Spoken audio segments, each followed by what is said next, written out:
Evening, everybody, and welcome to Carving It Up Live right here on Twitter, as well as the Carving It Up YouTube channel and the Grid Network's YouTube channel. As always, I am Bryson Carver, and, I didn't do a show on Friday. It was after the Game 5 win by Boston. I'm thinking, it's over. It's over in 6. As soon as Game 4 was over, I'm like, okay, Miami's going to go and get this thing over with on Saturday night, and, I was wrong. By 0.2 of a second, but albeit I was wrong. Obviously, I'm going to get to Game 6. The heart-stopping, unbelievable, historic ending between the Boston Celtics and the Miami Heat. I also have my man Patrick Brown of the Forum Lakers podcast. Don't freak out, Nuggets fans. Nuggets fans been all over me today. We're not just talking Lakers, okay? So chill out. He's going to be on the show to talk, obviously, Game 6. Game 7, which I'll be predicting at the end of the show, as well as another whole other range of NBA topics revolving around the playoffs. I'll also discuss as well DeAndre Hopkins, released by the Arizona Cardinals on Friday. I think there are 3 very obvious destinations for him. One in particular that stands out to me and I think makes perfect sense. I'll get to that later on today's show. But first and foremost, I did want to take a moment to say it is Memorial Day. And I just want to take a moment to remember those who gave their lives to sacrifice everything for this great country. Listen, I don't have to tell you that there's many things here in America that we've got to improve upon. But the reality is we have the freedom to push for said things to happen. We have the freedom to do things that people in other countries can't even imagine in terms of the rights we have of free speech, free in the press, etc. So listen, we talk about Memorial Day, and we obviously first and foremost remember those who did give their lives, but I also want to kind of take a moment also to think about and pray for the families who have lost loved ones fighting for this country, because I feel like we don't talk about enough that while the sacrifice and the commitment to those who fight for this nation should always and every day be commended, not just on Memorial Day, but the families. Because the reality is they're sacrificing just as much as having to stay back at home. So, and pray to God that their loved one is able to come home. So, on this Memorial Day, there's a great quote I wanted to read today real quick from, in my view, the greatest president in the history of this country, Abraham Lincoln, said. He said, quote, "Honor to the soldier and sailor everywhere who bravely bears his country's cause. Honor also to the citizen who cares for his brother in the field and serves as best he can the same cause. Honor to him, less only than to him who braves for the common good the storms of heaven and the storms of battle." And it was also once said, I saw this quote as well, "The patriot's blood is the seed of freedom's tree." So never, ever take for granted, and none of us can take for granted what these remarkable men and women have done for this country, giving everything up. And so just want to remember them today, remember their families, and definitely not forget that. There's a lot of, we talk about sports. There's a lot going on. Celtics, Heat, Game 7. Going to get into Game 6 in just a moment. But while we enjoy that game tonight, or enjoy whatever you do for Memorial Day, never forget that first and foremost on this Memorial Day. Now, Saturday night, Boston, Miami. Heat were up 3-0. Boston stole Game 4 in Boston. Boston stole Game 4 in Miami. Took care of business. Did not trail for even a second in Game 5. As we all expected, although I did pick Miami to win Game 5 in fairness. But Game 6, it felt like it was kind of the game for Miami, right? It's the one where they got to close out at home. This is the opportunity. You do not want to go back to Game 7 in Boston, if not for the reasons that you might think. To me, it has more to do with the fact, just the psychological impact of being up 3-0. Only 3 teams have been up 3-0 and lost it and gone on to a Game 7. But all 3 teams went on to win said Game 7. Boston obviously going home to the TD Garden tonight. Boston, in many ways, thoroughly outplayed Miami. And I'll get into sort of the nuts and bolts of my argument in just a moment. But just in case, after or prior to the Jimmy Butler made 3 free throws, with exactly 3 seconds left in the basketball game to put the Miami Heat up by a point. Just in case you missed it, just in case you weren't able to see it live, first of all, I hate to hear that. I'm genuinely sorry to hear that you're able to see this iconic moment live. But here's what happened. White will inbound. It's off to Smart for the 7th game. Could have been tipped in, but the buzzer sounded. The light was on. It'll be reviewed. I don't think he got that in time. Great effort by Derek White. And didn't I say you have... Oh, they're saying on the floor, they're counting it. You have to protect the offensive rebounding. Oh, he got rid of it. He That's sure a did. Celtic win, and we're going to Game 7. The Celtics are going to win. There's a Game 7 back in Boston. Ruling on the floor is good basket. The play's under review. White.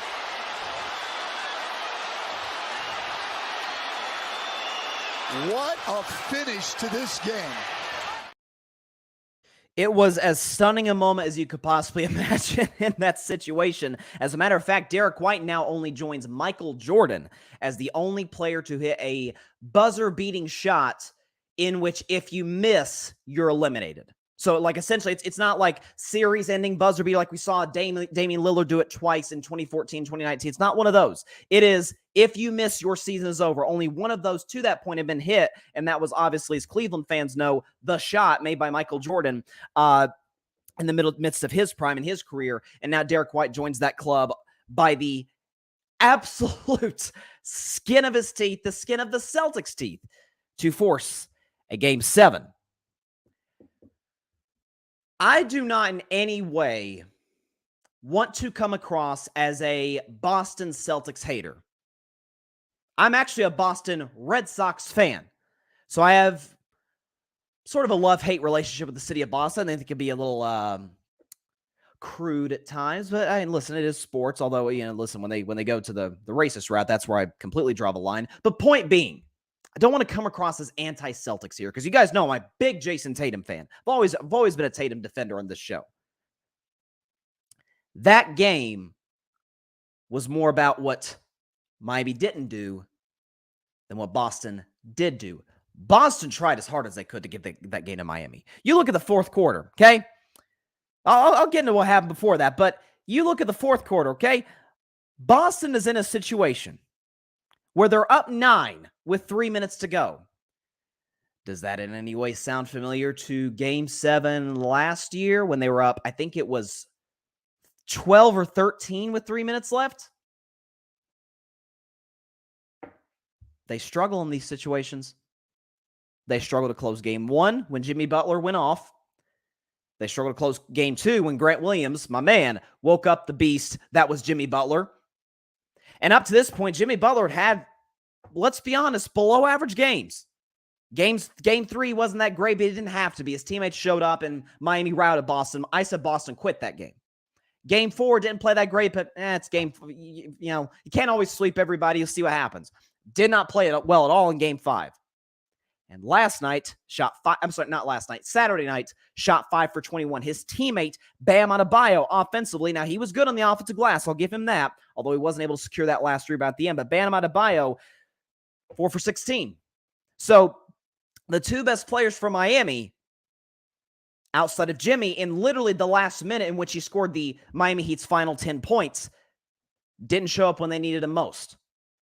Boston, forget Jason Tatum went 0 for 8 from 3. Boston as a team shot 20%, 7 for 35 from three-point range. You had some turnovers mixed in there. You had a situation where they crashed the paint to stop Jimmy Butler. Duncan Robinson has as open a look as you'll get with a minute left. I don't want to crush Duncan Robinson today because he is a role player, and I know he's a great shooter. I don't necessarily expect him to hit that shot, to which I would expect like a Klay Thompson, for example, to hit. But that's as open as you'll get. He also had a good look with about 20 seconds left. They're in transition. Miami is down by 2.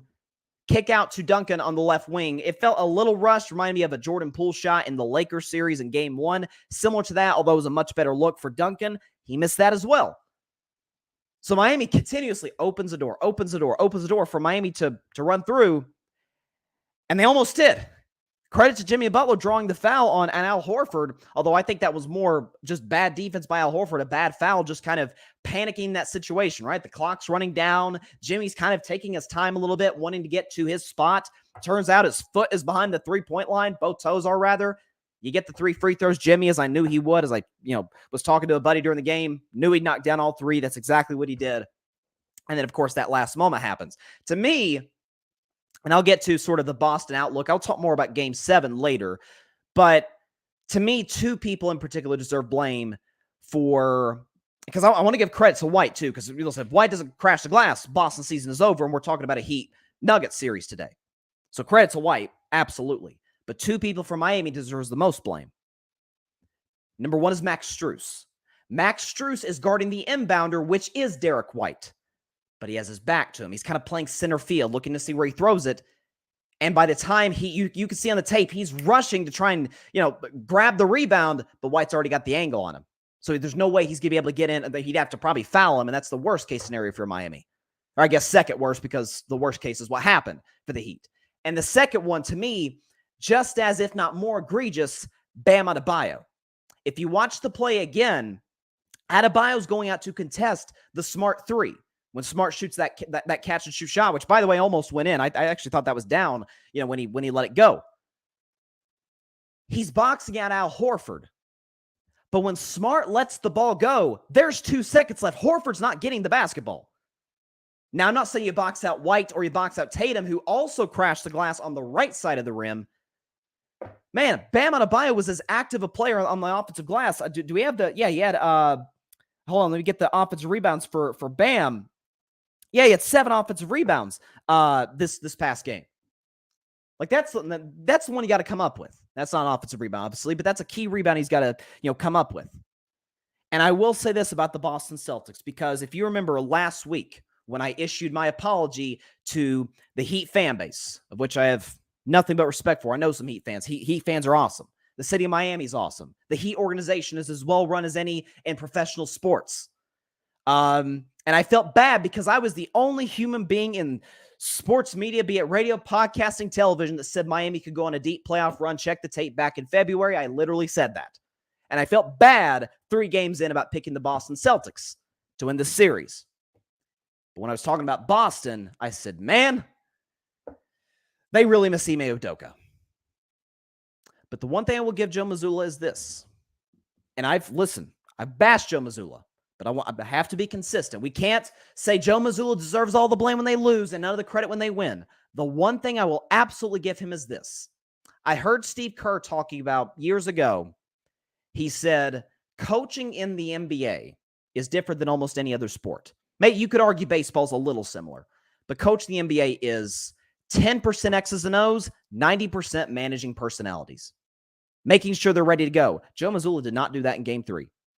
Since then, Celtics team spirit is up. Joe Mazzulla's bringing, you saw he had a great press conference. I think it was after Game 5. It was a beautiful moment where he was talking about sort of perspective on life, keeping the team spirits high, having them ready to play. Boston's coming up with more effort plays than Miami is, which that was where Miami was crushing Boston through the first 3 games. So Mazzulla deserves a lot of credit in that regard as well. Jason Tatum. Now, again, wasn't good in the fourth quarter, 0 for 8 from 3. But he dropped 30 again in an elimination game. That's kind of what he's been prone to do. The Celtics now in the last 2 years, 8-1 in elimination games. The one loss is, of course, to the best player on the planet, Steph Curry. That's neither here nor there. This is what they do. Down 3-2 to Milwaukee, came back. Game 7 against Miami, won. Down 3-2 to Philly, won those 2 games. Down 3-0 to Miami. And they just might do something that's never been done in NBA history. And that is, of course, come back from a 3-0 deficit. More on Game 7 later, and my prediction.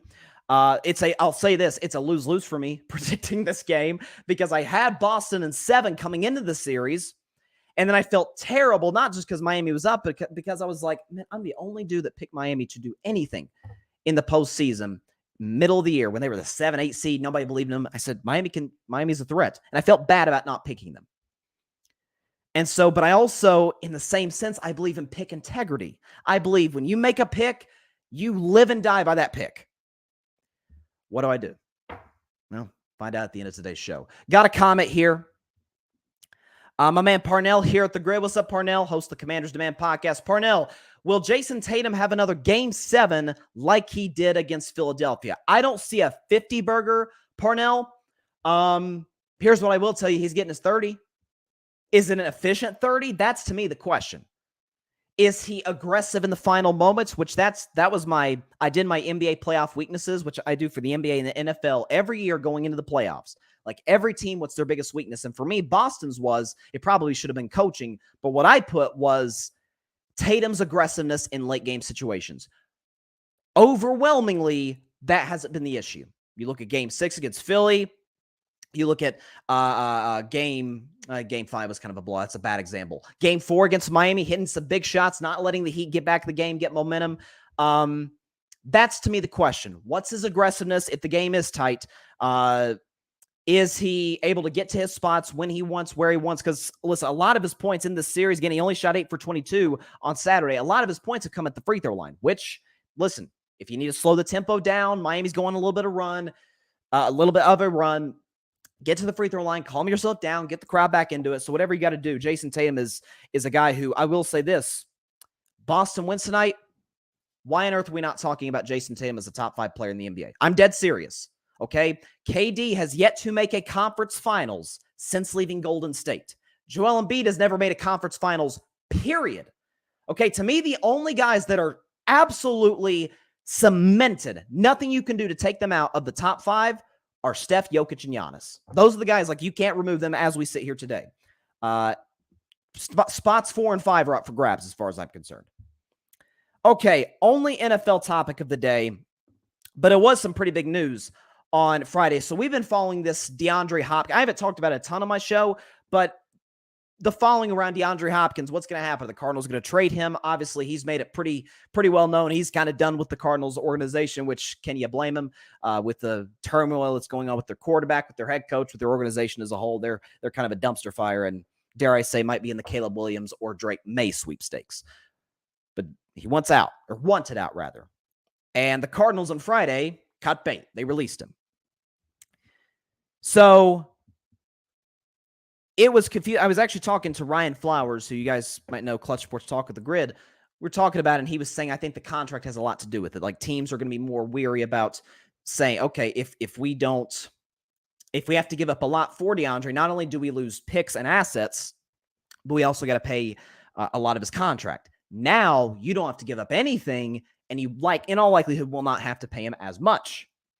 So you bring that component to the table. So DeAndre Hopkins is certainly has been one of the more productive receivers in the NFL. You look at some of the quarterback play he had in Houston. I mean, he's having like Brian Hoyer and Brock Osweiler and Tom Savage. I mean, the only competent quarterback he really had was Deshaun Watson for a couple of years, and that was about it.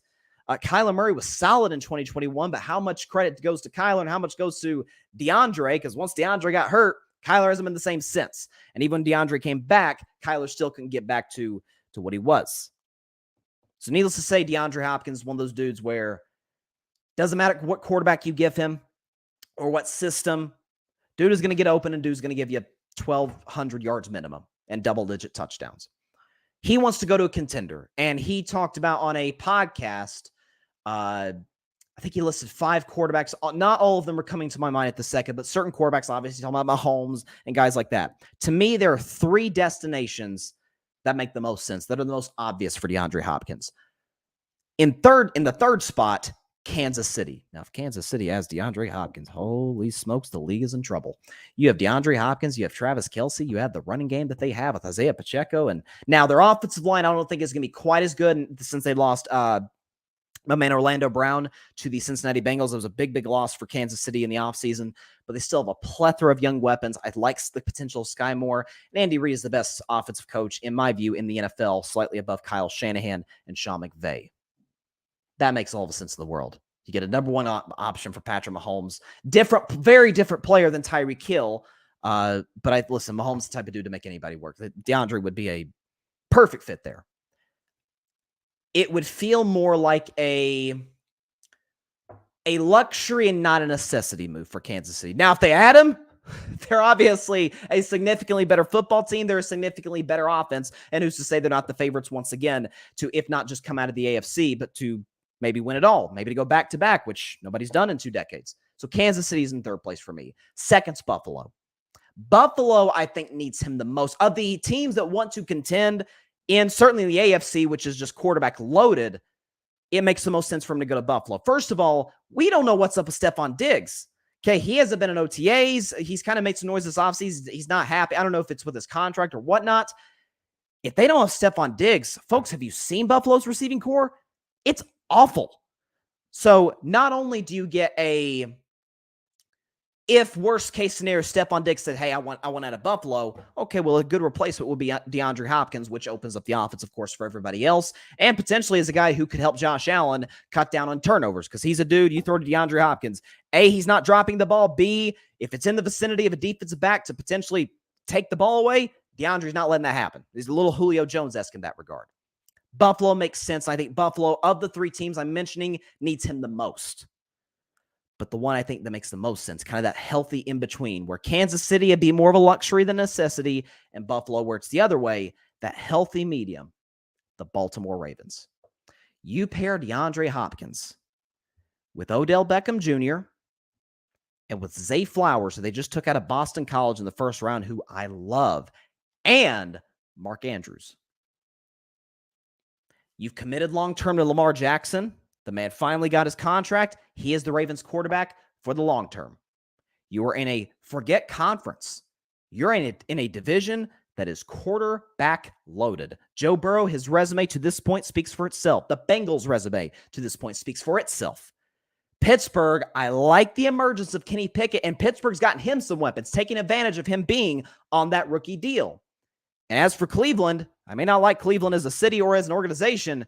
I think Deshaun Watson's due for a bounce-back year, a full offseason, with Amari Cooper, with Cedric Tillman, a man out of Tennessee who I think is going to make a big impact for him, and with Kevin Stefanski, who's one of the more underrated offensive play designers in the league, and, of course, a great running game and a great offensive line. I think Deshaun's going to have a bounce-back year. It's kind of that healthy medium where you don't necessarily need DeAndre Hopkins to be a great offense. I mean, Baltimore averaged darn near 30 with Lamar in the lineup last year with no OBJ, with no potentially DeAndre Hopkins, with no Zay Flowers. So Lamar's already in a better position today than he was last season in terms of the weapons around him. It's not Mark Andrews or bust. It's not running game or bust. But now you add a top 5 receiver in the NFL, and what that would also do for Odell Beckham is it would put him in a very similar role that he was in 2 years ago with the LA Rams. Odell was still a quasi 1A wide receiver, like capable for going for 1,000 yards, but on most championship contending teams wouldn't be your best wideout. But because you had Cooper Kupp taking away all the attention, taking away all the double teams, now Odell's just dealing with single high man-to-man. Same situation in Baltimore. And now you have Zay Flowers in the slot, who reminds me of a more athletic Julian Edelman, faster than Julian Edelman, but runs just as hard and is not afraid of the contact. And then Mark Andrews is obviously your security blanket. I think Baltimore makes all the sense in the world. And I think DeAndre Hopkins would be a seamless fit with Lamar Jackson. And, as somebody who on this show, I always say there's 3 quarterbacks I defend to the death. And that's Dak Prescott, Derek Carr, and Lamar Jackson, who I believe is the best of the 3. He does have an MVP after all. You got DeAndre? That's dangerous. That's no joke. Okay, so by the way, also, and I'll get into this with our next guest, Nick Nurse is now the new head coach of the Philadelphia 76ers. I like the hire. There's just one variable that concerns me just a little bit, and it has nothing to do with Coach Nurse. So I'll get into that later on today's show with our next guest, who is the host of the Forum Lakers podcast, as well as the Chaotic Sports podcast here at the Grid Network. Denver Nuggets fans who have been all over my back all morning and all afternoon. We're not just talking Lakers, okay? Like, don't freak out. Don't lose your minds. We're talking Lakers. It's not first and foremost. We'll talk Nuggets, so you can get your little fix here, and we will talk, obviously, Eastern Conference Finals Game 6 and Game 7. Would you please give a very warm welcome to the host of the Chaotic Sports Podcast and the Forum Lakers Podcast,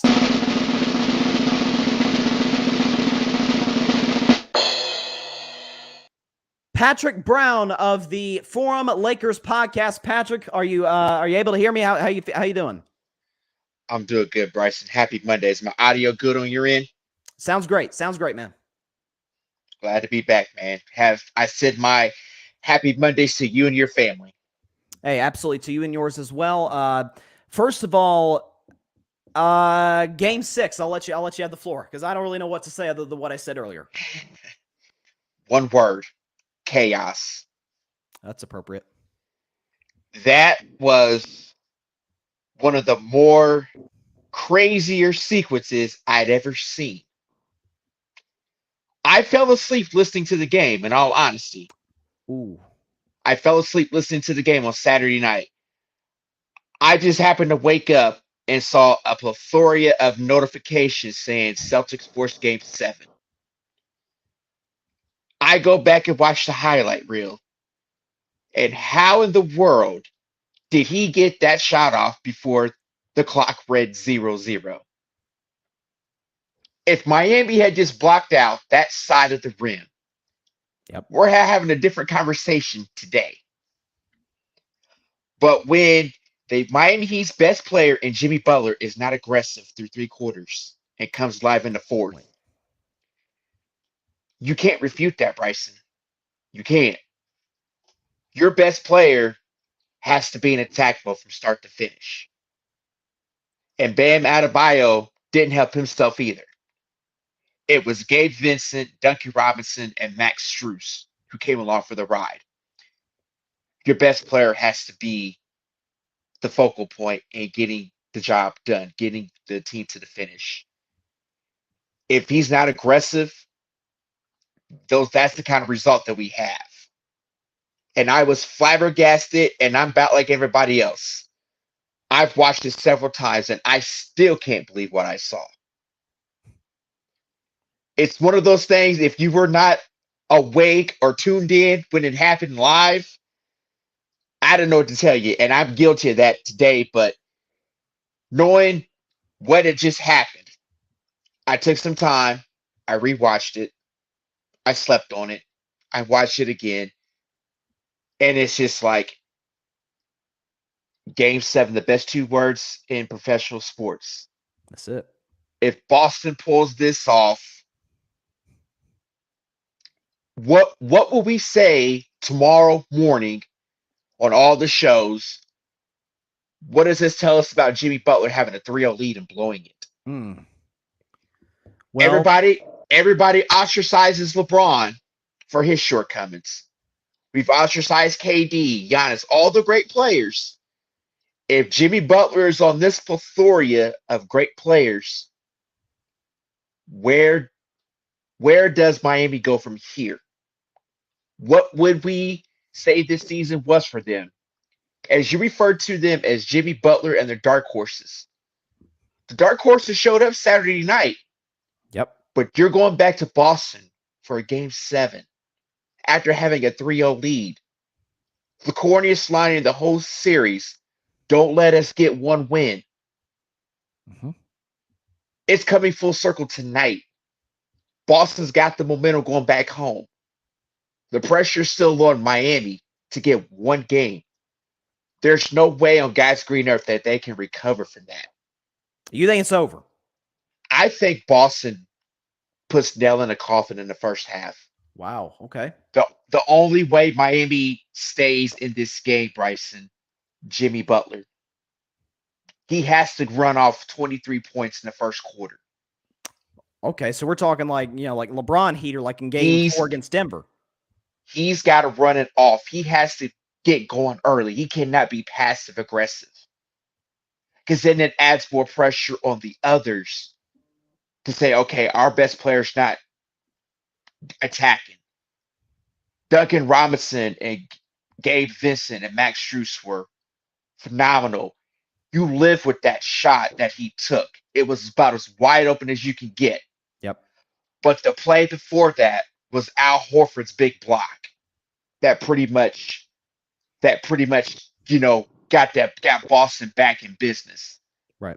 But if Al Horford doesn't foul Jimmy Butler, it's just go straight up without any kind of contact. You live with that because it's a highly contested shot. But once he fouled Jimmy, I was like, Boston just lost this game. They I'm just thinking the same lost it. thing too. But credit to Boston. As much as it pains me to say this, I'm a Lakers fan. They didn't quit. They have been the better team through 3 quarters. It's just that fourth quarter, about midway through, they just start getting reckless. But if Miami has any chance tonight, bro, it starts with Jimmy Butler. If Jimmy Butler comes out flat and he's not fully in, Miami's done. But he has to come out and he has to put the pressure on the Celtics in the first quarter by scoring at least 21 or 23 points. That sounds like a tall task, but Jimmy is one of those guys. If he can get to his spots just like any other player, he's hard to stop. It all comes down to him. If he doesn't show up, what are we going to say, and what is the sports media show going to say tomorrow morning if Miami blows this game after having a 3-0 lead? I mean, I think we crush him like we win any, not just great player. I think we crush any team that blows a 3-0 deficit. Like, I think, too, you mentioned the pressure being on Miami as we sort of shift now to Game 7. And there's no question about that. You're up 3-0. Now you got to face a Game 7, away from home. I would argue not quite as much. There's a lot of pressure on Boston, Patrick. You've been bad at home the last 2 postseasons. Really, the last 7 playoff series, you have not been a good home playoff team. And I'm checking the line now. It's still where it's at. You're favored by 7.5. Everybody expects you to win this basketball game. Miami has no momentum coming into this basketball game. Tatum, albeit he struggled in the fourth quarter the other night, but again, he's averaging 30 in elimination games. We expect a big performance from him. Jaylen Brown, who's kind of been all over the place this series, we expect him to show up. And as you mentioned, sort of the others, guys like Malcolm Brogdon, Grant Williams, guys like that, Robert Williams, to show up. I would argue, listen, would you have a Game 7, especially this late in the playoffs? It's obviously devastating for the team that loses. I think it gets to a different level of that, considering where these two teams were 3 games in and where we are now. Boston is devastating where it's, man, we fought all this way back and we lost a home Game 7 with a chance not just to go to the NBA Finals. We would have home court against Denver because they had a better record than the Nuggets this season. And as for Miami, obviously the unthinkable blowing a 3-0 deficit, which I don't know if we ever thought we'd see in our lifetime. Certainly not this postseason. So no, it's a stunning turn of events, and I'm glad you brought up Jimmy Butler's, because I was tweeting about this during the game, lack of aggressiveness. Because I remember there was a play. I think it was 7 or 8 minutes left. I can't remember what the score was. But Jimmy's got a good look under the basket. We know he likes that sort of back down short fadeaway jumper. And he's not even looking at the basket. Like I get on my man Draymond Green about this on occasion. Like, bro, if you're open, shoot. It was kind of a similar situation with Jimmy. Like, that is not the Jimmy we've been accustomed to seeing in these big moments. And it was kind of shocking to see. And then obviously, to his credit, he scored the Heat's last 10 points in the final minute of the game. If Miami is to keep it close, forget win. If they are to keep it close, you mentioned Jimmy, that goes without saying. Who's that number 2 guy? Because there's been a lot of guys this series. Gabe Vincent, Max Strus, Duncan Robinson he missed those 2 shots, had a solid Game 6, as did Bam Adebayo, not offensively, but the offensive glass. Who's that one Miami player that you're like, he's got to go along for the ride with Jimmy Butler? I've got one in mind, but I'm curious to hear what you have to say. Kyle Lowry. I was thinking the same thing. Kyle Lowry has to be the Robin to Jimmy's Batman. Because, like I said, if Jimmy Butler's not aggressive to start the game, that just sucks the life out of that team. And if Bam Adebayo is not crashing the boards and getting the hustle plays, Miami has no shot either. Because we all know Coach Spo is going to throw everything he's got at the Celtics.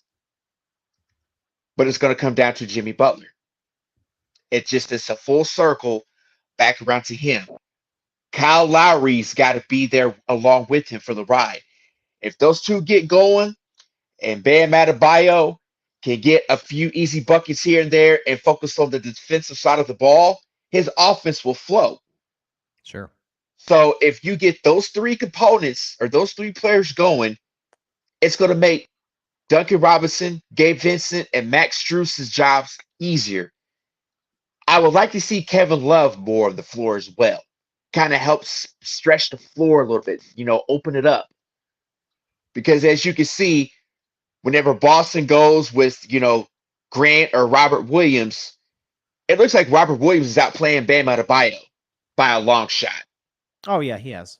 That play he had with the alley-oop, that was nasty. I was like, that was a beautiful sequence. But I still would like to see Jimmy Butler try to get going early. As far as Boston, this is a big game for them. They can join their city's sports teams that's coming back from deficits. The Red Sox in 04. The Patriots against the Falcons in the Super Bowl. The Bruins. Bruins did it twice. Came back from there twice.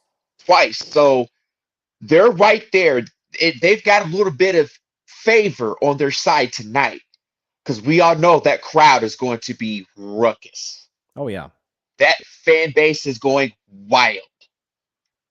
If Jimmy Butler gets going early and they can keep it within single digits, they have themselves a game in the final 4 minutes in the fourth quarter. But they cannot stop being aggressive from start to finish. Boston, for their sake, this is not going to be the game to have erratic mistakes. And they're prone to do that. Yep. But at the end of the day, tonight's game is only about one player, Jimmy Butler. For Miami or for just the game in total? For the game in total, it's about Jimmy Butler because this is almost, it feels like a legacy game for him. That's fair. To an extent. It's a fair assessment. Because if he's on that plethora of great players like we put him on, he's got to go out and be great tonight. He has to have a big first quarter. And he can keep it going into the second quarter. You put the pressure on Boston to push their buttons to make the adjustments. As far as Miami goes, they go as Jimmy goes. Kyle Lowry's got to be Robin to the Batman. Bam Adebayo's got to crash the boards and get going. The hustle plays, those extra possessions on offense. They do all that. They can sneak out of there and avoid being on the wrong side of history. So I feel you. And I think to me, I would like to see Jimmy do what we've seen in many cases LeBron do in playoff games where sets the tone early, gets everybody going for the next two quarters because it's not like Miami's short on three-point shooters. As you mentioned, Vincent, Robinson, Strus, Kevin Love, if he gets some runway tonight. And then the fourth quarter, if it's close. Listen, the absolute last thing I see happening tonight, I guess we saw it a year ago with the Mavs and the Suns where the Suns just totally laid down and died in the first quarter and never recovered. I can't see a scenario in which Miami just wipes the floor with Boston. That's, to me, the only way for both teams to win. I don't think Boston can win close, and I don't think Miami can win in a blowout. To me, if Boston wins, the outcome's been decided with about 6 minutes left in the fourth quarter. If Miami wins, it's down to like the last 2 or 3 possessions. So, and I think, listen, the talent gap as well. This is what I've never doubted for a second. Boston's more talented than Miami. Okay, Jason Tatum's a 2-time first-team All-NBA guy. Jaylen Brown's an All-NBA guy and an All-Star. Al Horford, I made the argument last year during the finals that given his entire basketball life, I don't think it's crazy to say he's a Hall of Famer. It's actually quite similar to that of Reggie Miller's.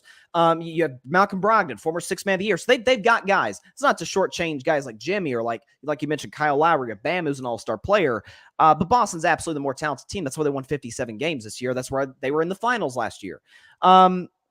Shifting, though, we'll get to your Lakers, but I do want to talk about the Nuggets because this is something I talked about on Thursday's show, something I really respected about Denver, is that obviously the last 2 years, they didn't have a chance because they weren't healthy. Jamal Murray went down in 2021, which totally sealed their fate for that season, and obviously wasn't there for the following year. Neither was Michael Porter Jr. They built a core, they drafted a core, and they stuck with the core. Even when it was looking a little rough in the in-between. It reminds me a little bit of Golden State where you had some years where injuries kind of did you in, but you stuck with it and you got a championship out of it. That's what Denver's reminding me a lot of. And also Michael Malone. Listen, we can criticize him for what he says from time to time in the media. The guy's a dang good coach. So what's sort of your takeaway on Denver? Obviously, Jokic, I think it's fair to say, has been the best player in these playoffs, just statistically, just in terms of the success that Denver's had. What's sort of your main takeaway from Denver getting to the NBA Finals? It is a testament of keeping your core players together through tough times. It's been we started paying attention to Denver the night that they took Jokic during a commercial break in the second round, which was a Taco Bell commercial, if I'm not mistaken. It was. From that moment on, you felt like there was a glimmer of hope. A player we didn't know nothing about, and Denver took a gamble on him. The Denver Nuggets have been knocking on the door. I mean, they've been to 2 Western Conference Finals. They've had some shortcomings. Michael Porter Jr. has been in and out. Jamal Murray finally healthy. But the biggest takeaway for me with Denver is that they've been able to break through. Now they have to finish the job. In order to be considered a great team, which we've gave them their props the last, about 4 years or so. And, we've often heard everybody in the media, kind of, they're not a real big brand or whatnot. Like, say the Lakers, they're a small market team. But they have to build their team through the draft, and they've done that very, very well. Mike Malone is an underrated coach because when you play in a Western Conference, your team is not often talked about much because it's usually the Warriors, the Clippers, the Lakers, the Suns, the Mavericks. All the big branded teams are in that conversation. Denver, they're good, but can they win when it matters? And that was the question that they faced the last couple of years or so. Nikola Jokic being the 2-time league MVP, and you often say, can you get it done in the postseason? And I always looked at Jokic as a regular season guy, but we just came up short in the postseason. This was their window to do it this year, considering how crowded and deep the West was. With everything that transpired in the Western Conference, they withstood everything. Nikola Jokic has been great. Jamal Murray put on a show against the Lakers, or this postseason in general. Michael Porter Jr. has finally been healthy enough to stay on the court. KCP's been a great 3-and-D guy. The journeyman and DeAndre Jordan and Jeff Green, those veteran presence that every team needs on their roster. Bruce Brown and that coaching staff. Mike Malone deserves a boatload of credit for building this team and getting them to their first ever NBA Finals appearance in franchise history. And something else, too, that you brought up, I'm glad you brought up Bruce Brown because I feel like he's been one of the more underrated role players in the NBA. I remember back to his days in Brooklyn, he was a huge player for them. And one thing he did very well the last couple of years is he's really improved his three-point shot, so he's been able to stay on the floor more. And I think that's something you mentioned, too, is that, we talk about every single, and this is not take credit away from Denver. This, because if I'm taking away credit from Denver, I'm taking away credit from literally every champion in history or every finalist in history, that things got to go your way. You do have to have luck on your side from time to time. And I got to admit to you, Patrick, and I said it all season long, I thought the East was head and shoulders above the West. I didn't think it was close. The worst team out East, not the worst team, the biggest disappointment out East was the Milwaukee Bucks going down in a gentleman's sweep in round 1. And the best record in the NBA. I mean, who was the disappointing in the West? Memphis we never believed in Memphis or Sacramento, who's on the come up, but still not quite ready quite yet. Listen, this is a West that I said coming in the playoffs, I feel like had 3 contenders: Denver, the Lakers, and the Warriors. And the Lakers took care of one of them, and then Denver showed that I don't think it would have mattered either way, whether they faced Golden State or the Lakers. That probably would have been a wrap either way. And so listen, that's the thing that I think some people struggle with in terms of how we look at guys different, is that I had Jokic, and I've consistently had him around this area when I've ranked my top players in the NBA. As a matter of fact, let me go and pull it up. This is coming into the playoffs. I think this is it. Top 10 players going to the playoffs. I had Jokic right there at 8. I had him just a spot below Tatum, Luka, and then top 5, Steph, Giannis, KD, LeBron, Embiid. Only reason I have him at 8, I'm like, man, listen, the guy is one out of 8, or sorry, 1 out of 9 in his last 9 playoff games. Like there's got to be, something to that. And so listen, he's averaging a postseason. He's averaging a triple double this postseason. He's shooting like darn near 60% for the field, over 40% from 3. Like, you can't ask for more for the guy. And he was the Western Conference Finals MVP, and I thought Jamal Murray might have deserved it, but listen, Jokic was on another level against one of the best defensive players of the league, Anthony Davis. So let's talk about your Lakers. I said coming out of the series, and it's easy to shift one way or the other, that when your team wins the championship, you think they're going to win the next 5. When they lose, you think they're never going to win a game ever again. I said when the Lakers made all those deals at the deadline, at the time, and then I changed tune. I said they were a contender in February. I'm like, okay, I don't think they're a contender, but I think they're in the playoffs, and I think they're a contender next year. When you talk about a team that we talk about the contenders out west, Denver and Golden State, pretty much the same roster all season long with a few minor, upgrades here and there. Right. Phoenix obviously added KD, so that's the only other exception. With a roster that the majority of it was constructed by the Lakers in February, not July, not a preseason trade in September, February. You're 4 wins away from the NBA Finals. Patrick, I think you run it back. You fill in a couple of holes, but I think you run it back next year. Am I crazy? Because I think the Kyrie rumors are nutso. What's your take on it? I said on my show this morning, before we go check that out on the grid, LeBron's decision will predicate what the Lakers do. And I did not mention that, but since I'm on the live stream with you, I believe his decision over the next month or 2 predicates what the Lakers do. Absolutely. In the offseason. I believe in my heart of hearts we can run it back. But if there's one player that I would want on my team right now, he resides in Portland. Damian Lillard. Trade D'Angelo Russell and that first-round pick for Dame Lillard. I don't think they'll take that. I will say we would have to probably sweeten the deal and throw in a Malik Beasley or Mo Bamba, but I'm not getting rid of Austin Reeves or Rui Hachimura. I'm not getting rid of those two. Absolutely not. Because D'Lo's play in this series was bad. I've had my reservations on the glass man, Alfred Davis, for the past several months. What is his commitment to basketball? What is his commitment to the offseason? I don't want to hear or see anything of him with a shooting coach. I don't want to see it this time around.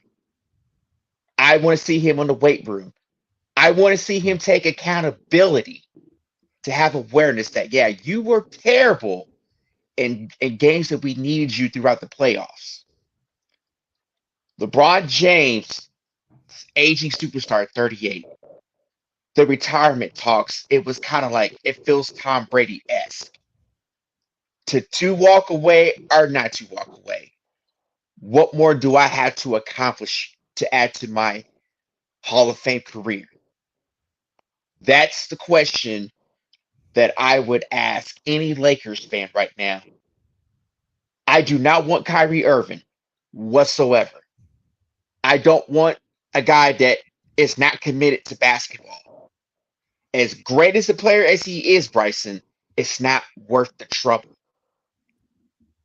I can't fancy that right now. And I'm not seduced or intrigued by Kyrie Irving potentially joining the Lakers, in which I had read the Mavericks are uninterested in doing a sign and trade. So I'll believe it when I see it, but the biggest elephant in the room is what LeBron James does. If he decides to come back, great. If we can run it back with this team, I'm good. But if there's a deal out there that is intriguing, you got to roll the dice. I mean, LeBron's got maybe one good year left, because I think the year after this, in 2025, is a player option. If I'm not mistaken, because I think it's 2024 is a player option. Because a he player because option. he structured the deal so that he could opt out and play with Bronny. That's why he signed the deal that he did last year, stay with the Lakers Okay. and maybe opt out in 2024. But yeah, And that narrative of wanting to play with Bronny, it can happen, but he understands that it may not happen, depending sure. on how the CBA and all that's structured. And I mean, for me, I would love to see him come back, but if that was his last game as a basketball player, he left it all on the court. I can't say the same about Anthony Davis. I can't say the same thing about him because we all know when the pressure mounts, Anthony Davis disappears. It's pretty sad to an extent. I mean, you can look at certain games throughout the regular season and throughout the postseason. Austin Reeves was telling AD, "Give us something." He was playing stagnant on defense.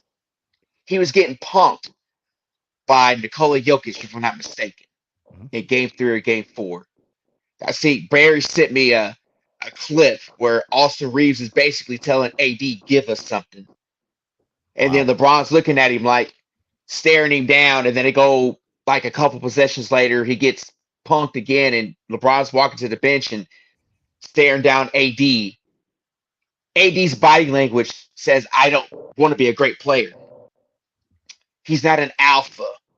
And as a Lakers fan, I believe that's something I had to accept to a degree. All Laker big men have been great. We all look at what he did in the bubble. He was on his best behavior because he was playing for a new contract. Yep. He got the contract, but he's had some freakish injuries at the wrong place at the wrong time. So this is a very unusual offseason since Kobe Bryant's last season in 2016. It's very unusual, but I trust that Rob Pelinka can get something done. And if LeBron comes back, if he has the foot surgery, just run it back with the team we got. But if there's a deal out there that's intriguing, that's going to put our chances to get back to the Western Conference Finals, roll the dice and see what happens. Fun fact, this will actually, if he does undergo the foot surgery, this will actually be the first surgery of his career, which is mind-blowing. Just goes to show how durable that he's been. And listen, I will say this. If you move D'Angelo Russell to first-round pick and get Dame in return, name GM of the year or executive of the year after Rob Pelinka, because he'll have pulled one in Portland if that's the case. I think you almost have to go up Anthony Davis if you want to make a move for Dame Lillard. Well, what it comes down to most first and foremost, does Dame want to go to LA? Does Dame want to leave Portland to begin with? I know he's put some pressure on the organization. That's kind of a wait and see situation. I think Dame would also, outside of LA, be a great fit in Miami. They could really use him right now. But I'm glad you sort of addressed there's really two elephants in the room. The one is the LeBron retirement rumors, and the second one is Coin Flip Davis, who consistently, game in, game out, you're not sure what you're going to get, in terms of, now defensively, he's been fairly consistent outside of the Denver series, which is why it just pissed me off that he had one Coin Flip Davis game against Golden State. Can't you have at least two? It's okay. We weren't winning anyway this year. I've accepted it. Anyways, Anthony Davis is a guy who struggled to stay healthy. I used to call him AD always down. It doesn't stand for Anthony Davis, stands for always down. And like you mentioned, he's not an alpha. At some point, this is his first healthy season was 2013. So he's really 10 years in now. At some point, 10 years in, this is kind of who he is. Same thing kind of with Kyrie Irving. At some point, we're 7 years post Cleveland. This is kind of who Kyrie is. I think the same could be said about one Anthony Davis. I've suggested, in a perfect world for the Lakers, you move AD for Dame. And you probably have to give a first-round pick with that as well, but that's fine. You're playing for the present. You worry about the future once LeBron retires. And you move Mo Bamba to the big and maybe sign like a JaVale McGee or bring somebody else like that to sort of be your backup center. Austin Reeves is just getting better. So listen, how about this trade scenario? Can we have Anthony Davis and you have Jordan Poole? Hey, I don't know about that. I mean, AD and Golden State, Steve Kerr will be hard on him. I know that's the problem. And Steph, there's a certain culture in Golden State versus LA. you thought the fans in LA were bad and booing him. Your Warriors fans would be worse because they're not going to tolerate that lack of effort. I mean, and changing scenery could be good, but I don't know if I'd be able to put up with Jordan Poole. I know. It's just I think he's better fit elsewhere besides LA and Golden State. That's just me. listen. I'm just shopping across the NBA and to see what we can get for him. Anybody in the league can have him. Okay. Yeah, you can have him too. All right, we have a comment here from Grady. He says, y'all think the reason everyone has been talking about the Lakers a week after getting smoked by the Nuggets is because the comic sort of ends there, or because of the media bias? Or, I mean, look, in the day, the Lakers are the Dallas Cowboys. They're the New York Yankees. They're Duke basketball. They're Real Madrid. We're going to talk about them regardless of whether we really should be or not. And you add the component of LeBron James being there, and that sort of, changes things entirely. But look, I don't think this is I saw a lot of sort of, I don't know about you, you're a Lakers fan, you're more active in these circles than I am, but I saw more sort of doom and gloom than I feel like maybe I should have, in terms of Lakers social media after the series is over. I think there's a lot of positive to take away from it, but we'll see what happens. Last quick thing, because this came in about 2 hours ago, Nick Nurse now going to be the new head coach of the Philadelphia 76ers, Woj just reported. Real quick, I'll give my take. I think Nick Nurse is one of the more underrated coaches in the NBA. Listen, he did coach Toronto to a championship, and people forget the year after Kawhi left, again, Nick Nurse, the coach. Toronto was the 2 seed in the East the very next year with basically the same roster minus Kawhi. So Nick Nurse is a heck of a coach, and was able to sort of elevate that team to a place that maybe Dwayne Casey couldn't quite do. So I think in terms of coaching, he's absolutely an upgrade over Doc Rivers. The one component I worry about actually is not James Harden, because James Harden, I don't think is going to be a 76er next year. Mm-hmm. It's the big man. It's Yep. whether or not, and this is where Nick Nurse comes into play, whether or not he's going to be receptive to changing his game slightly. Not sort of changing who he is as a player. That not asking that. He did win an MVP after all. But we talk about with James Harden back his days in Houston, one-on-one, our guy Charles Barkley, dribble. It's kind of a similar situation with Joel Embiid. He gets the ball in the post, jab set, pump fake, jab set, pump fake, dribble, as Chuck would say, and he's bleeding 12 seconds off the shot clock. It helps the defense. Nobody else is getting going, getting touches, and keeping the defense guessing. So I wonder if Nick Nurse is going to bring a similar, maybe Raptors fans would know better than me, bring a similar sort of philosophy that I'm thinking about to Philadelphia. But what's your thoughts on the Nick Nurse hiring in Philadelphia? It's a solid hire, and for the most part, Nick Nurse and Daryl Morey have history together, if I'm not mistaken. So it was an opportunity for those two to get back in the fold to work together. The 76ers as a team, I think Joel Embiid has to change his game if he's wanting to get to the conference finals. As we've seen with Joel and the team they have around him, we don't know nothing about these guys outside of Maxey, Matisse, Thibault, and Tobias Harris, who pretty much fleeced the 76ers a few years ago. Ever. Him and Ben Simmons. And I've said this numerous times, just get off the topic a little bit. If the 76ers had re-signed Jimmy Butler over Tobias Harris and Ben Simmons, they would be in this predicament right now, in all honesty. But back to the Nick Nurse hiring, I think it's going to be rather Joel Embiid is going to be receptive, because Nick Nurse in his offense, everybody touches the ball. It's almost like a Greg Popovich style offense to an extent. So Joel Embiid has won an MVP, has managed to stay fairly healthy, but you have to realize that the team cannot go as they could go as you go, but other guys have got to get involved, and that bleeding out the shot clock has got to go, and that's going to be the first order of business with Nick Nurse. I mean, go ahead. It's going to be interesting, because now I think the Sixers they've hit the reset button to a degree. I mean, they've got the James Harden's not coming back, but you still got Joel Embiid, Maxey, Thibault, Tobias Harris. Nick Nurse is going to bring a different offense to this team. They're going to be better efficiently, and I think their defense is going to be a little bit better too. But I don't expect Joel Embiid to keep playing this same style of basketball where it's isolation and everybody else is just standing around looking, wanting to touch the ball. But if he's your best player's got to get everybody else involved in order to become a champion. One player cannot do it alone. Some of the great players in the past learned that the hard way. You construct a team around them and you run with it. But if you keep firing and hiring coaches every 2 years, there's no continuity. But Right. Philadelphia screwed themselves when they fired Brett Brown and brought in Doc Rivers.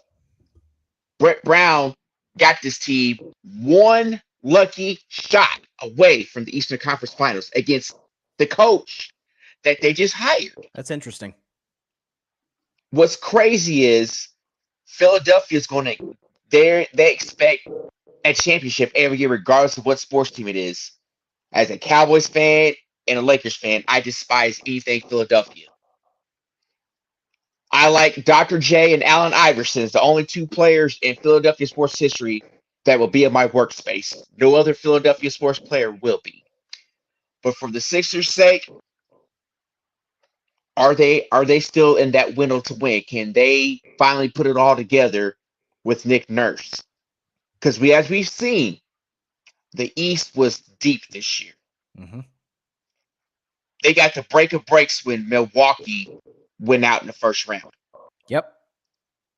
Brooklyn, despite all the chaos they had for the past 2 years, that was a preparation to get them ready. But they ran up against a team that they likely should have beaten without blowing a 3-2 lead. But that falls on Doc Rivers, which is the scariest movie known to man. Doc Rivers in a case. But it varies all over that one for sure. But the Sixers, I mean, I don't know if I would still consider them a title contender, man. I don't know, because Embiid is an MVP player. He's an all-star. He's a superstar. But he hasn't gotten it done in the postseason. Can Nick Nurse push the right buttons for this team to finally get over the hump? That's going to be the biggest hurdle for them to cross in 2024. I don't think, given, like you mentioned, how deep the Eastern Conference is, I don't think this year they'll be a title contender. I think Boston's, listen, they're going to be a title contender for at least the next 5. Milwaukee's going to come back. They just made a new hiring their head coach. We'll see how he's able to work out, but they'll be fine. Giannis will come back better than ever. I really am interested. The team I'm really watching this offseason in terms of what they do is the Knicks, because the Knicks were kind of the shock of the East. Do they move on from Julius Randle? Do they plug in a few pieces? Like, they could maybe be a scary threat out East. Cleveland, obviously, with their young talent. So, listen, there's a lot of, obviously, Miami. Let's not shortchange Miami. Miami's going to be back, and we understand what they are, what they represent. So next year, I don't buy into Philly as a title contender. I could be wrong, but I do think Nick Nurse is an upgrade. Have a couple of comments from Grady. He says, I like Brett Brown, but Ben Simmons got him fired. Dude should have been fired regardless. He took him as far as they could have gone. He was kind of like Mark Jackson of the Sixers for Joel Embiid. That's a fair point. I mean, I think Brett Brown is more the developmental type of coach as opposed to the, sort of put you over the top coach. And then, like you said, Grady, Ben Simmons, we try not to mention that name too much of the show. It's almost a cuss word. I should bleep it out. I feel bad. Grady, as for Doc Rivers, I'm with you. I think they probably just hired the wrong guy. Don't get me wrong. He was awful for Philly, is a consistent coach and did a solid job, but he just couldn't get over the hump. And that's kind of been his history. I think this is 7 or 8. I forgot the number of times he's blown it. Minimum a 3-2 lead. 3 times he's blown a 3-1 lead, which no other coach has even done that twice. So that's Doc Rivers' history, and that is what it is. So, you sort of alluded to it earlier, Patrick. Before we let you get out of here, who wins tonight, and do you have a score in mind? Boston wins Game 7. Okay. I think it's a nip and tuck game in the first half. Oh, okay. Because Jimmy Butler knows what's at stake. Boston, they're at home. That crowd's going to be amazing. Can Kyle Lowry and the dark horses come along for the ride for Jimmy Butler to get over the hump? I think the game runs away with itself midway in the third quarter. Hmm. Boston starts to put this day to bed. I expect Jaylen Brown to be to score 30. Give me 35 from Jason Tatum. They'll combine for 65 points. I'll take Boston. And the score I would go with one. Give me Boston 115, Miami 105. It's going to be relatively close. I think Miami tries to get back in the game early fourth, but Boston's going to have that momentum. And I say 115, 105, Boston moving on to face the Denver Nuggets. Game one for the NBA Finals on Thursday night. I can't wait. Let's go. All right, Patrick, the host of the Forum podcast, which is a Lakers show here at the Grid, and of course the host of the Chaotic Sports podcast. Plug your stuff real quick. Yeah, the Forum, the Los Angeles Lakers podcast, can be found on the Grid along with my other podcast, Chaotic Sports. Both are available on the Grid. Be sure you subscribe. You can follow me on Instagram at the Forum_17. You can follow me on Twitter at Showtime_P Brown. And with this being the conclusion of Mental Health Awareness Month, everybody who's on this stream and watching on live and listening to the audio later on, be sure to take care of your mental health. Do all you can to use the resources with your employer or within your community to seek therapy. It's okay to not be okay. I am a survivor and I still see therapy. So to all those out there who are listening and watching, spread love, be kind, and make sure you're in a safe space mentally, spiritually, intimately, and physically. If nobody told you today that they love you, I love you.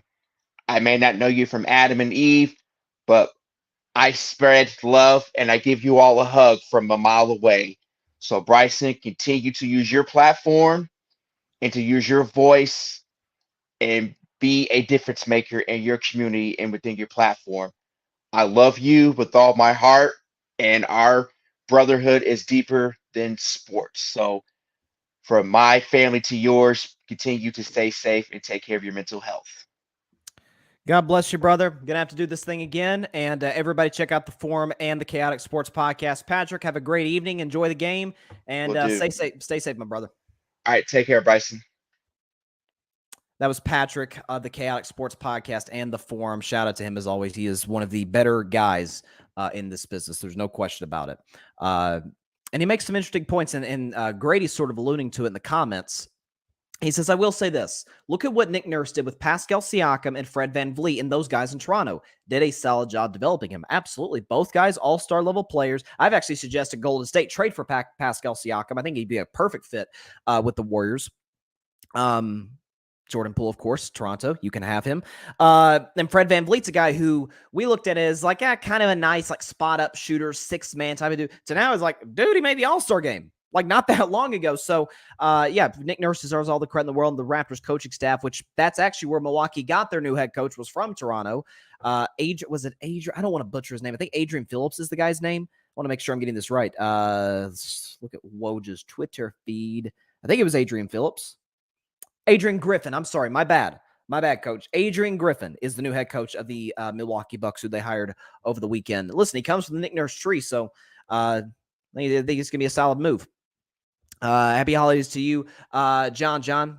Like I said, obviously everybody enjoying the day off, but never forgetting the reason for why we acknowledge this Memorial Day, in which, after that game was over Saturday night, it was one of those where I just, once I went on IG Live like 15, 20 minutes after the game was over, did my best to sort of put on a face meant for podcasting and IG living and whatnot, and trying to break down the game the best of my ability, break down the last play. But there's some moments, that being one of them, where you just sit back, you say, man, I love sports. That was, unless you're a Miami Heat fan, of course. I was talking to a Heat fan yesterday. It was just crushed. It's just, who could blame him? There was that video from a wedding on Saturday night where it was all Heat fans. They're watching the game on their phone at the reception, and they see the smart shot miss. They see the buzzer sound, and they go crazy. And the video ends. Obviously, they found out that, oh crap, Derek White got a follow through, and we have to go play Game 7 in Boston, Massachusetts. Like I said, I love sports. And tonight, with the Denver Nuggets sitting back, relaxing for a week, getting themselves ready for the NBA Finals, they will be watching, as well as the rest of America and the rest of the world, to see who the Eastern Conference champion will be. Will it be the 8 seed Miami Heat or the 2 seed, the Boston Celtics, as I will predict Game 7 right now. Get the background music. Here we go. So, I am in a lose-lose position. I am, because before this series started 2 weeks ago to the day, as I was trying to lick my wounds, maybe I don't want to blame it all on that, but licking my wounds from my Warriors getting housed in Game 6 by the Lakers to have our season come to an end and our repeat hopes come to an end. 2 weeks ago, I said Boston in 7 over Miami. I said this go around, there'd be a game. Last year, Game 7 was in Miami because the Heat were the 1 seed. This year, Game 7 will, of course, be in Beantown at the TD Garden, in which I said Boston would sort of avenge almost handing Game 7 to Miami last year, in which Jimmy Butler obviously had a good look at a 3, could have won the game essentially and missed it. This year, they'll take care of business in a Game 7 and do so more in convincing fashion. But last week, to the day, last Monday, with the Heat up 3-1, obviously I and seemingly every sane person, now I'm starting to question my own sanity and my own basketball intellect, at least with this pick I am, saying it's over, saying the series is over. And I issued a heartfelt apology to Heat culture, to the organization, to that amazing fan base and that amazing city, because they deserved it. Because I believed in y'all all season long, and I ditched y'all at the last second, predicting the Eastern Conference Finals. But I also, this is why I'm in a lose-lose situation, I also firmly believe in take integrity. What does that mean? It means when I make a prediction, when I have an opinion, I live or I die by my opinion, or in more appropriate terms, a game. If I'm predicting a game, because there's a right or wrong. Like, we can have opinions on whatnot, who's the best player. A game, there's a winner and there's a loser. That's what makes sports great. So what should I do? Should I stick with pick integrity, which I don't ever want to ditch, or should I stick with my apology? Because at the end of the day, apology doesn't mean anything if you don't show the action. It's just words at that point. Boston's a 7.5 point favorite, in case you were wondering, in case you're doing any betting on this game. Even if I were a betting man, I'm not touching this game. Okay, this is one of those. Just let it play out. It's Game 7. As Patrick said, best 2 words in sports. Boston will be looking to do something that, ironically, the Bruins of the NHL have done twice, and the Red Sox of Major League Baseball did once. My Red Sox back in 2004, in part to break the curse of the Bambino. But by the way, John, if you're in here, yes, you guys blew a 3-0 lead, so maybe the Miami Heat could join you. But Sox came back from a 3-0 lead on the New York Yankees, and that was I wish I was aware of what was going on at the time. Point is, Boston has a history of comebacks, and of course, as Patrick brought up, the Patriots' 28-3 comeback on the Atlanta Falcons in Super Bowl 51. Here's what I do know: if Boston wins, it's going to look like Game 5, where it's a maybe not necessarily wire to wire, but they control throughout. Tatum gets going, the others get going. Your Grant Williams, your Robert Williams, your Al Horford, your Malcolm Brogdon, who's going to play tonight with an injured elbow. Marcus Smart, he'll knock down 4 to 5 threes. If Miami wins, it'll look like Game 1 or Game 2 or almost Game 6. Because coming off of as gut-wrenching a loss as you could possibly imagine, you are literally 0.2 seconds away from the NBA Finals. And here comes Derek White to save the day for the Boston Celtics. And here we are today for a Game 7. Here's what I do know. Everybody's bringing up, it's the home crowd. It's going to be loud. It's going to be loud in Boston. I'm not discounting that for a second. But, the home court advantage for the Celtics is going to be a big deal. Is it? Is it? Because I don't know that. Ever since the second round last year against the Milwaukee Bucks, Boston has at times struggled at home to win these games. A year ago, against the Milwaukee Bucks, the Boston Celtics were 2-2 at home, lost game 1 and game 5, albeit they won the series in 7. Against the same Miami Heat in the Eastern Conference Finals, ladies and gentlemen, boys and girls, they were 1-2 at home in the Eastern Conference Finals. In the first round, 2-1 against Atlanta, but lost a weird Game 5 that they should have won convincingly. No DeJounte Murray, and yet Trae Young goes off. Part of that's the greatness of Trae Young, and you blow that game in which you had a late lead. Last round against the Philadelphia 76ers, you go 2-2. You lose Game 1. You drop Game 5 in pretty convincing fashion. And in this series, 1-2, including dropping the first 2 games at home in this series.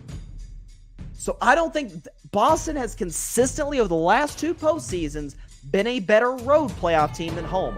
Why that is, I don't know. Is it the pressure of playing in a sports enriched history like Boston is? I don't know. I have no clue.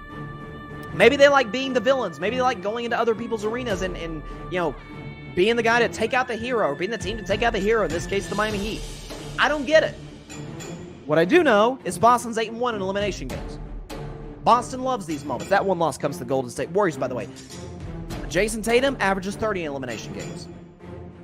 Celtics, obviously 3-game winning streak. Jimmy Butler, since Game 2, has not been playoff Jimmy. I love Jimmy. He ain't been that dude. Now, end of Game 6, he got in a roll. Got the and one, hit a 3, hit those 3 free throws. He played big down the stretch. Hit a free throw before that. As Patrick Brown said, Jimmy's got to be the dude who gets, sets the tone for Miami. I don't know about a 23-point quarter. If he does that, Boston's in big trouble. But 15-point quarter. Knock down shots in rhythm. Maybe knock down a 3 here or there. Have Boston sort of fear him from out there. Get guys, build the confidence of guys like a Duncan Robinson who had a rough minute-and-a-half stretch, as did Gabe Vincent and company. And Bam Adebayo cannot get worked on the glass by Robert Williams and by Al Horford the way he did, or the way he has most of the series. Certainly the offensive end, there's no question about that. I'm going to literally close my eyes and hit this graphic, thus making my pick of this game. Okay, the winner of Game 7. What do I pick? My apology to Heat fans or pick integrity? Heat, Celtics. The winner of Game 7, and thus the team that will be advancing to the 2023 NBA Finals to take on the Denver Nuggets, will be the Miami Heat. The Heat will win Game 7, 109-107, and they will advance to the NBA Finals to take on the Denver Nuggets in the NBA's ultimate stage. I went through with my apology. I ditched my pick, which is not something I do. Heat fans, leave the fans out of this. The Miami Heat team, led by Jimmy, Bam, Kyle, Kevin, and company. Jimmy and the Dark Horses. Please come through for me. Because I did something for you that I never do, and that's abandon my pick. When that seems to be the consensus today. Everybody's picking Boston. Can't say I blame them. It ain't like Miami's got a ton of momentum coming in this game. But if there's any team and any organization that can bounce back from not just a crushing loss, but 3 straight losses after being up 3-0, wouldn't it be the Miami Heat? By the way, Eric Spoelstra is a key in this game. I trust him more than I trust Joe Mazzulla. I'm going to close my eyes. I'm going to take the Miami Heat. 109-107. Jaylen Brown misses a walk-off 3 at the buzzer, and the Heat advance. That is what I will go with. I know I'm in the minority, and I understand that. Which is why, because the finals start on Thursday, I will actually be back tomorrow. I'm going to do a show, not as long of a show as today or as usual, but I'm going to do a show tomorrow, 6 Eastern, 3 Pacific time. Tomorrow, Twitter, not Facebook, Twitter, YouTube, Grid Network, and Carving It Up YouTube channel. I'm going to react to tonight's Game 7, talk about the NBA Finals a little bit, may have a guest on, we'll see. I feel like I'm going to regret this, but listen, my word has to mean something. If I apologize to the Heat fans and the Heat team, the Heat culture, I got to go through with it. Heat 109, Celtics 107.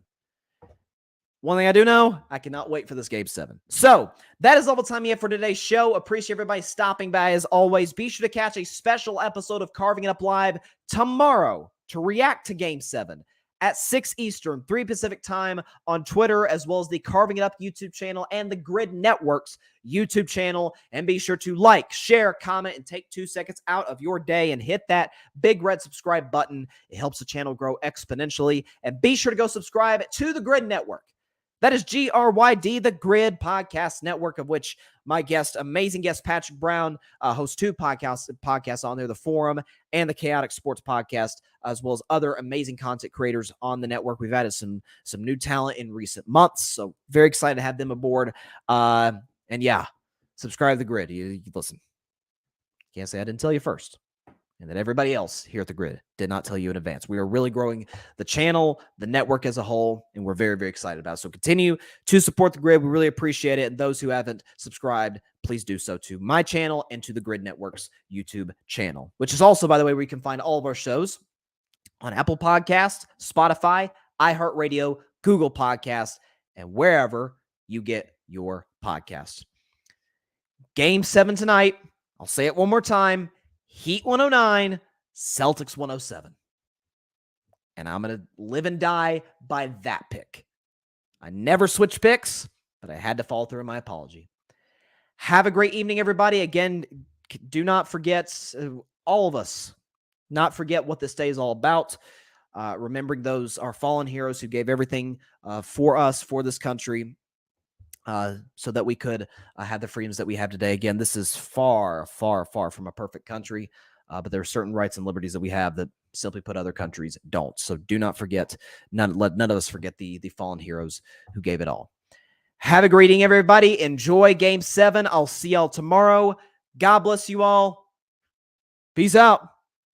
I hope I'm right. Thanks so much for watching the show on YouTube. Be sure to click that big red subscribe button and go check out the other clips and full shows of Carving It Up Live. Have a blessed day.